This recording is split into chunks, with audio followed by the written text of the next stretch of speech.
Okay, so this is how I can my smoked salmon, but this is how you can can pretty much any meat. You get the jars in boiling water to sanitize them. I usually boil them for 5 to 10 minutes, and then you pick them out one by one, which I had forgot to put my rack in. So this way is a little bit harder to fish them out, but it works. But I'll show you how to use the rack, which makes it a lot more convenient to put them in and everything. And since I do big batches, this is a lot easier way for me to keep on doing this over and over again.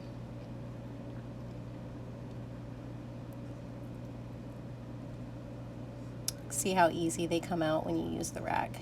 It's just so much easier. Love the rack.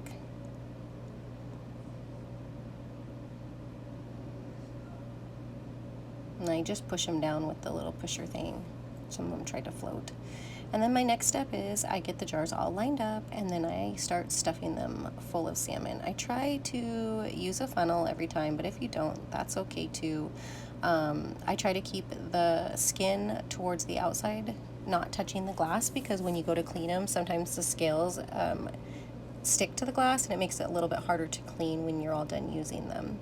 But I just stuff these babies full. I usually leave about an inch head space on each jar.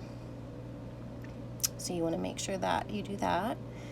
It's really important, 1 inch head space.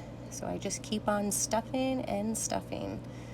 In the summertime, if we have jalapenos, we would put 1 slice of jalapeno on each jar. So that gives it a little bit of spice.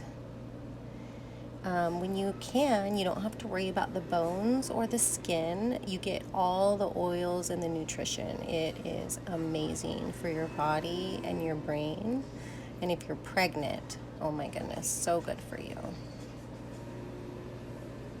We're personally making this batch for some friends and family for the holidays.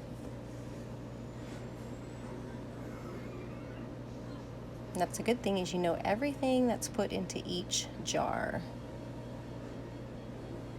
So I take my EnviroCloth wet with just water, and I wipe down each side. And while I'm wiping, I also check to make sure there's no chips or anything that would not make it where my jar would seal. And if there happens to be a chip, just get a new jar, put it in there, and everything's fine. Once I get that all done, I get a hot bowl of water, and then I dip each lid into the hot water with my little magnetic tool. Some people that can say you don't have to do this. I do this step just to make sure that my seal works. I don't know if I don't have to do this because I've just kind of always done it. But some canners say you don't have to do it, so it's not a must do. But you definitely want to make sure that you don't over tighten. You just want to do hand tight on the lids, because they don't want to over tight, because it will make them buckle outwards. So this is really easy, and it is so good for you. You can eat the bones, the skins, the fins. Like, there is no waste when it comes to canning. So I have a very large canner, and it has a little notch kind of thing, that's in the pan that you can feel, and you want to make sure that you hit the water. I think it's about 4 to 8 cups of water, depending on your canner, and you want to make sure it is up to there before you start putting them. So they are all ready to go in. So this is canner number 1 being filled, and I do 3 layers for each canner, because like I said, I have the big one. So you make the arrows line up, you can see, and then you pull it forward, and then the handles line up. So this is canner number 2. There's 1 layer, 2 layer, and 3rd layer. So you want to line up the arrows, push it forward so the handles line up, and then you turn it on high. Once you see steam, you wait for 10 minutes. Once the 10-minute timer goes off, you stick the weights on. You're looking for these things to pop up.